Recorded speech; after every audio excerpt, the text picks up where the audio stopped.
This week we're off to Costa Rica and the Central Valley. Pura vida!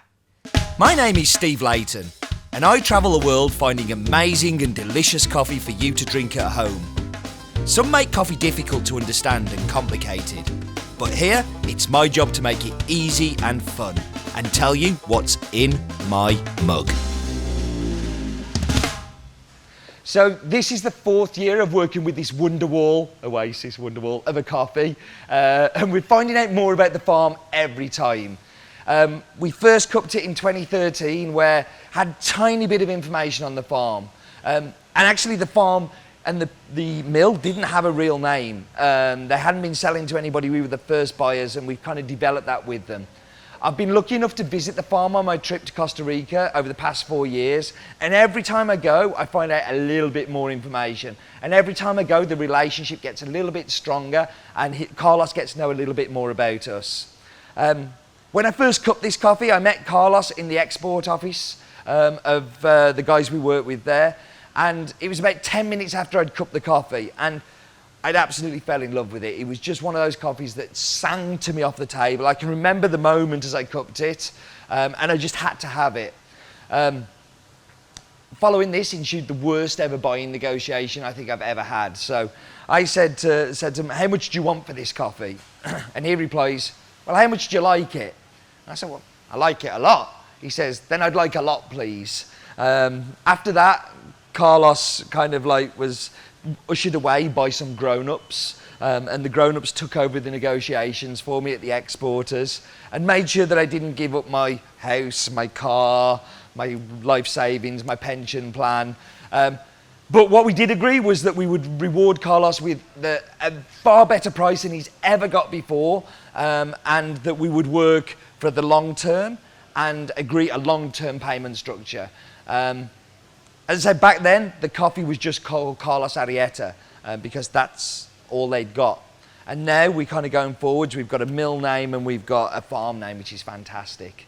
A few years back, I got to spend some time with the family, and we just kind of hung out for lunch, and I asked them lots of questions, and that's where the thing where they say, well, we've decided to call it ARBAR, which is the name of the mill, and very close to the house, where they have the drying tables and the small nursery. At that time, they didn't have a depulper, so we decided that what we should do is get them a depulper, because they were taking it to a local co-op, which made no sense. So we ended up, you guys bought them the depulper that we see at ARBAR. And then I found out that actually the coffee that they're picking is not from the same regions. They have 2 different farms. So one was called Oasis, which was the coffee we bought in 2013. And that is located in the Western Valley, near to the town of Lourdes de Naranjo, so near to Licho that we've bought for years.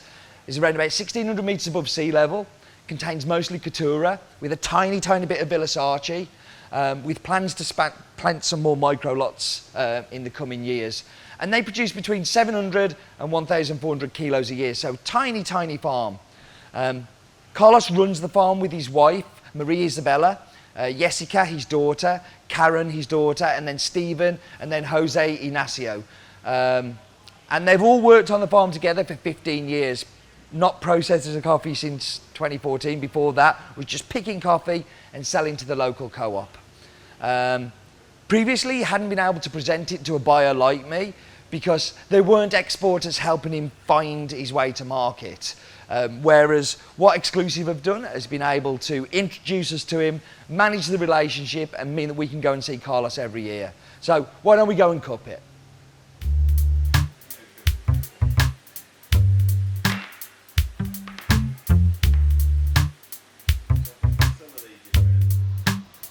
So here we are at the cupping table again, and I've prepared 2 bowls of the Oasis from Costa Rica, so from the mill Finca ARBAR. And let's dive in and taste. So the first thing about this is it reminds me so much of fruit juice. It's kind of like peach and pineapple juice all mixed in together with a little bit of orange. And I was like, well, which orange juice is it? And when I was at the cupping table the first time tasting this, I was really just thinking, Five Alive. I don't know if you've ever had Five Alive, but it's just like a tropical fruit juice, and it just reminds me so much in this coffee. Now, cupping is super easy. Don't forget we've got the cupping brew guide, which is on our brew guide site. And you can do this at home. All you need is a bowl and a spoon and a mouth, and you can do all of these things. And what cupping allows you to do is just to see more transparently what's in there. What I'm also getting is like the sweetness is like super complex, but also really delicious. It's that, again, that tropical fruit juice kind of sweetness. So there's not just one fruit sweetness in there. Very, very complex cup, and one that I really, really enjoy.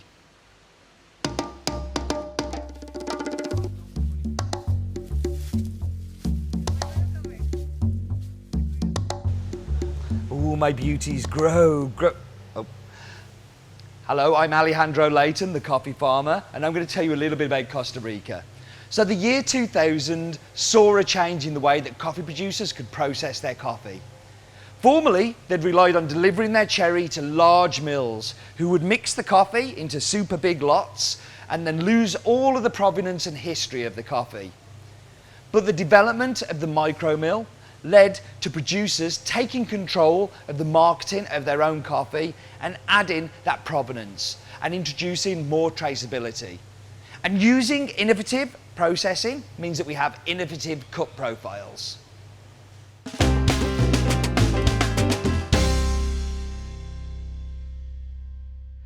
So we're going to talk about the varietal of this coffee, and this is kind of like varietals in comfy corner, we've decided to name it. Catura originates in Brazil, not so popular there now, although you do find it occasionally. This is a mutant from the popular Bourbon varietal.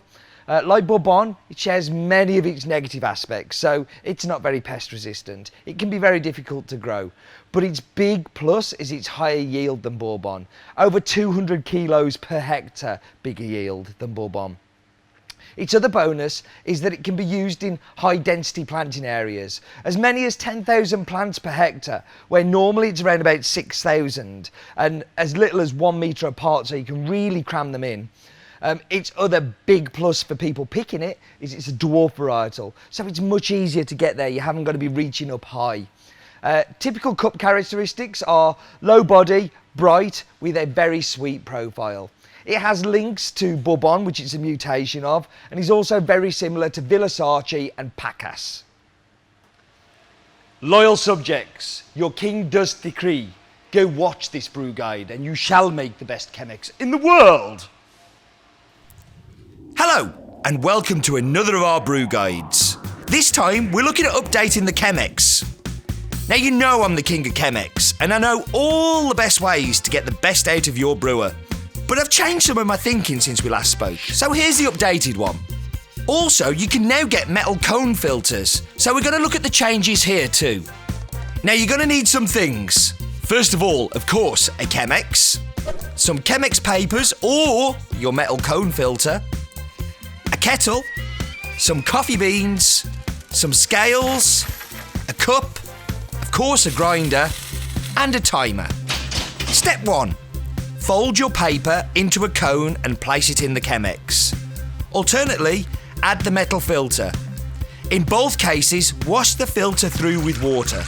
This heats the Chemex and removes the paper taste or expands the holes in your metal filter. Step 2. Weigh out your beans. I use 65 grams per litre. This time I'm brewing with a 6 cup, so I'm going to use 32.5 grams to 500 mils of water. And for the metal filter, use 70 grams per litre, so 35 grams to 500 mils of water.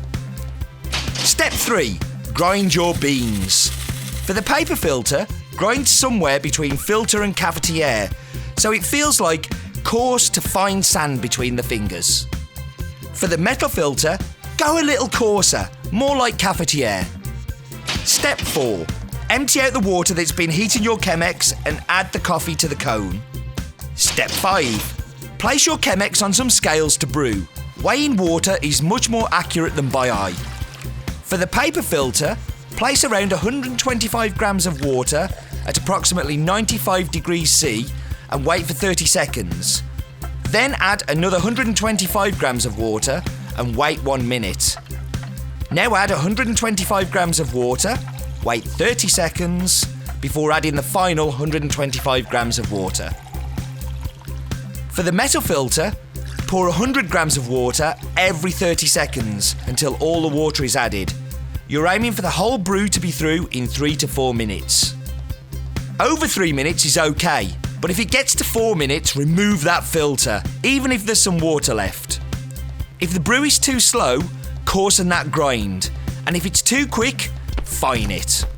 Aim for 3 to 4 minutes. And that's it. I hope you enjoyed this brew guide, and I hope you'll take a look at some of the others. And do remember, life is too short for bad coffee.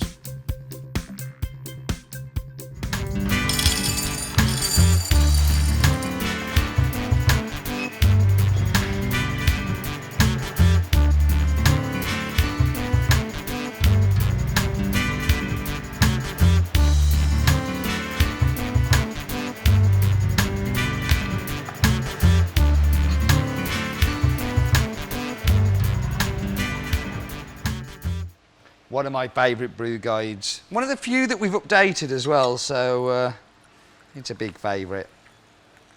So let's get into the coffee. One that, you know, when I was talking to Roland about, I'm excited about tasting this. So, tropical fruit. I want you to think 5 Alive. I want you to think it's peaches, it's pineapples, it's complex. It's got so much like depth to it. Every time you come, there's a little bit more going on in there. And the Chemex is a great way of brewing it because I find the Chemex just like highlights all of those highly acidic, fruity flavours so well. Thank you for watching. I hope you've enjoyed this episode, and I hope you'll join us again. But do remember, life is definitely too short for bad coffee.